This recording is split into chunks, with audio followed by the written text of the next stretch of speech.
Hey everybody, welcome back to the channel. We left off in the last video. I had just JB welded this flange here, trying to fill in a few pits and whatnot so I can get this thing to seal better. It's been a couple days since the last video. That was on Saturday. Today is Monday. Have the day off of work, so I'm going to try and mess around with this car for a little bit today.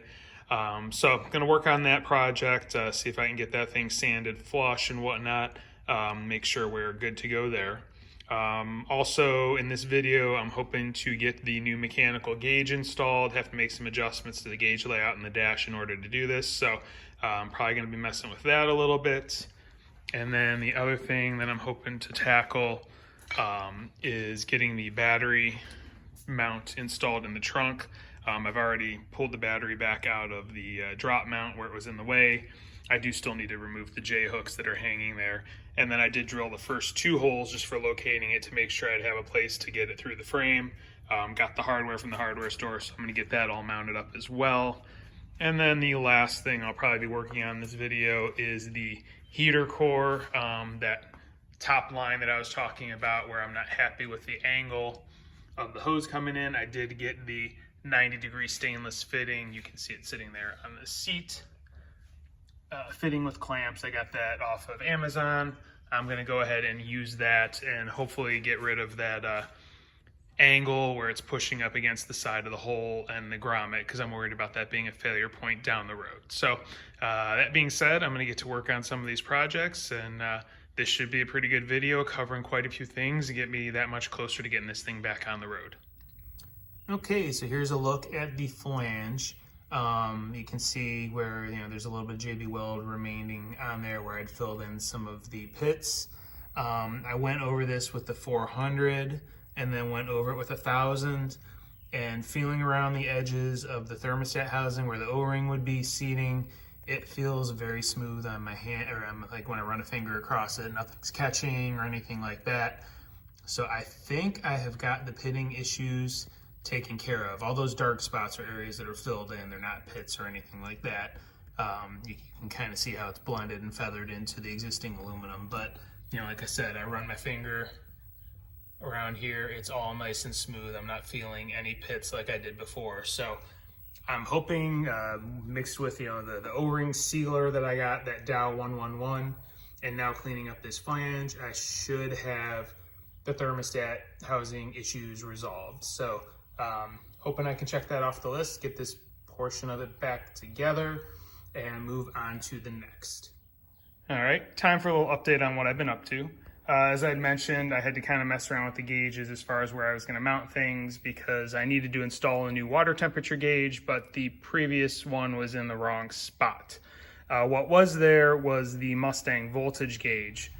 So what I did is I removed both the water temperature gauge, which was located here, which is the wrong spot. This is supposed to be the oil temperature gauge. And then here is where the water temperature gauge is supposed to go, and this was the voltmeter. So I cut the bolts for both of those because they were kind of glued to the dash and I couldn't get to the Phillips heads. They were filled in with glue. So I ended up having to use bolt cutters to cut the bolts, they're more like lag screws.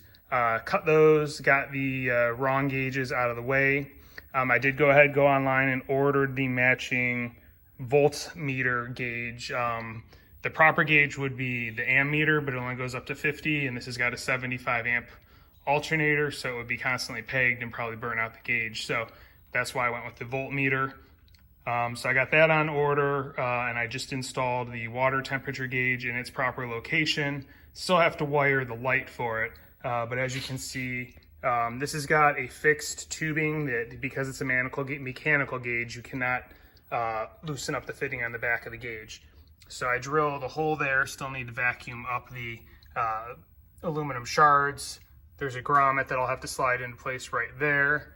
And then I mounted it in the stock gauge hole in the lower intake manifold right here. I used the proper adapter, and then the sending probe is there mounted inside, and then I did route it underneath the GT40 intake manifold. You can see the hole there where it's missing the grommet. So got to work on that. Also, as far as the thermostat housing goes, I went ahead and used silicone to put a couple little dabs on the thermostat to mount it to the inside of the housing, just so there's no risk of it falling out of place. So I'm waiting for that to dry before I go ahead and mount that on the lower intake. All right, time for another update. I had to do some rewiring and whatnot because the way this thing was previously wired, the gauges all kind of piggybacked off of each other as far as the positives and the grounds.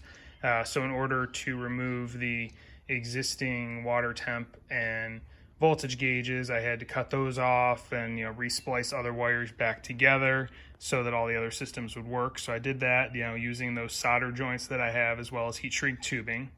And then what I had to do is for the light on this mechanical gauge, I tied into the running light wire off of the headlight switch, cut it, and then put the two together on this side, and then on the other side of the connector I did the positive for the light on the gauge, and then one that's going to be loose for the next gauge that's going to be going, which will be this voltage gauge in the empty hole.